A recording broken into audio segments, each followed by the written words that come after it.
Good morning mga idol. Ito tayo sa ating munting garden ng Calixto F1 mga kaibigan. Oh. Ito na po tayo mga kaibigan oh. Ito po pala mga kaibigan, update po natin mga kaibigan na ako na po to. 37 days na po mga kaibigan ang ating talong na Calixto F1. Ito na po siya, namumulaklak na po mga kaibigan oh. Yan po, namumulaklak na, nag-uumpisa ng mamulaklak, matataba po siya mga kaibigan. Oh. Namumulaklak na po. Ating 37 days na Calixto F1 mga kaibigan, 37 days. Nag-uumpisa na po siyang mamulaklak mga kaibigan oh. Yan po. Yan po, nag-uumpisa na po siya mga kaibigan mamulaklak oh.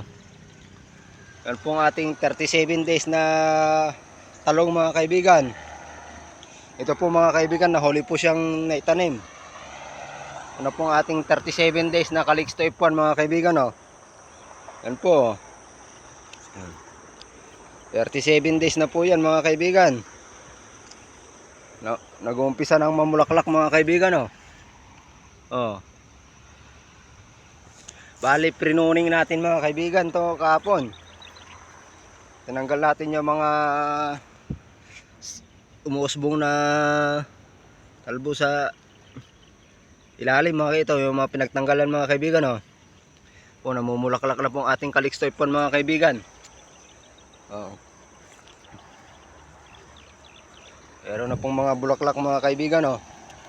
Mulaklak na oh. Yan po oh, ating Calixto F1 mga kaibigan. Taba na po siya mga kaibigan oh.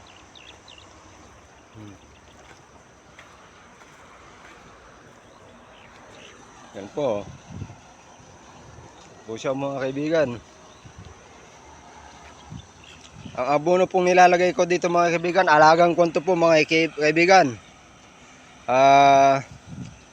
Triple 14 sa urea po, pinagsasama, dalawang lata ng sardinas na maliliit na triple 14 at isang urea po mga kaibigan. Tinutunaw ko pa yan sa tubig mga kaibigan, tapos dinidilig ko po mga kaibigan. Ang ating update sa ating Calixto F1 na 37 days old mga kaibigan. Hanggang magandang umaga sa ating lahat.